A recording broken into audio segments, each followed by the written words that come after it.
Greg, you did the game last night in Tallahassee. We've been talking quite a bit about it. Let's move Notre Dame off to the side. But your takeaway on FSU, because right now the ACC has very few teams to wrap their arms around. Yeah, Paul, and I think Florida State might be one of those teams, as crazy as this may sound, and we say this every year, right? Oh, this is the year for Florida State. This is the year. I actually think it might be.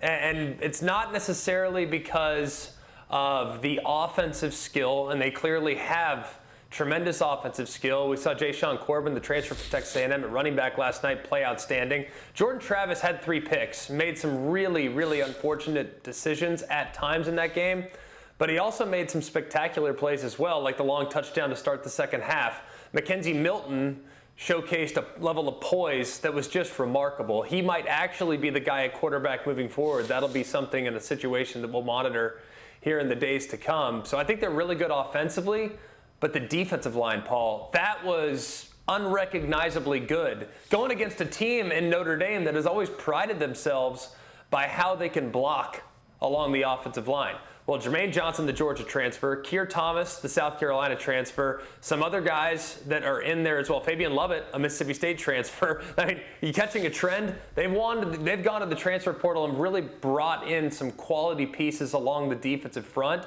And those defensive players last night made life fairly difficult for the Notre Dame offense from really the middle of the first quarter to the middle of the third quarter, and then it got a little sideways, and then they tightened up again in the fourth quarter. So I was very impressed by what I saw from Florida State. I actually think it's something that could be repeatable, assuming they get everything sorted out at the quarterback spot. This is a team that might be a little bit of a contender in the ACC. Are they going to beat Clemson? I don't expect that to be a reality at this point, but I wouldn't be shocked we fast forward to season's end and Florida State's third, maybe second in the ACC Atlantic. It's them or NC State, I think, for the two teams that might be in a pretty good position to chase down Clemson and maybe close that gap a little bit. And finally, Greg, it almost seems cliche to talk about Alabama. They look so good, but we are really interested in your takeaway, especially starting with Bryce Young. I thought Bryce was great. I thought he settled in very nicely. First, maybe 5 or 6 throws, just the tiniest bit erratic. Didn't look super comfortable, but as the game went along, you could tell that it was slowing down for him just a little bit. It was interesting because last year's Alabama offense was so rhythmic. It was here 5 yards, 8 yards, 12 yards. It was just right down the field, and Mac Jones almost never broke rhythm. And it was just so efficient with how you watched it. When I'm watching this year's version of Alabama's offense, it was really a little bit more unique in the sense that Bryce would buy time and just kind of hover around and move and use his mobility and extend plays, and then a guy would break free and he'd hit him.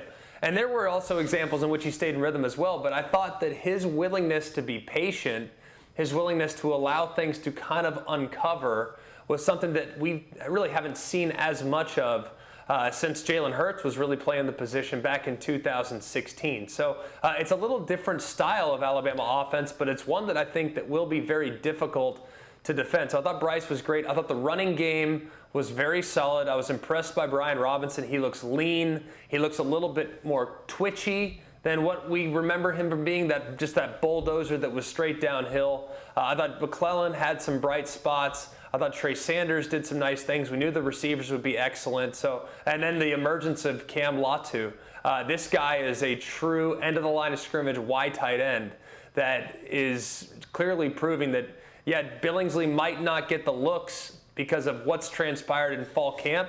No problem. Latu's there to take up some of that opportunity at tight end. So I think it was a really impressive performance. They showcased a lot of weapons and a lot of versatility. It did so in a way that was very efficient, never really felt as though they were challenged or threatened at any point in the game.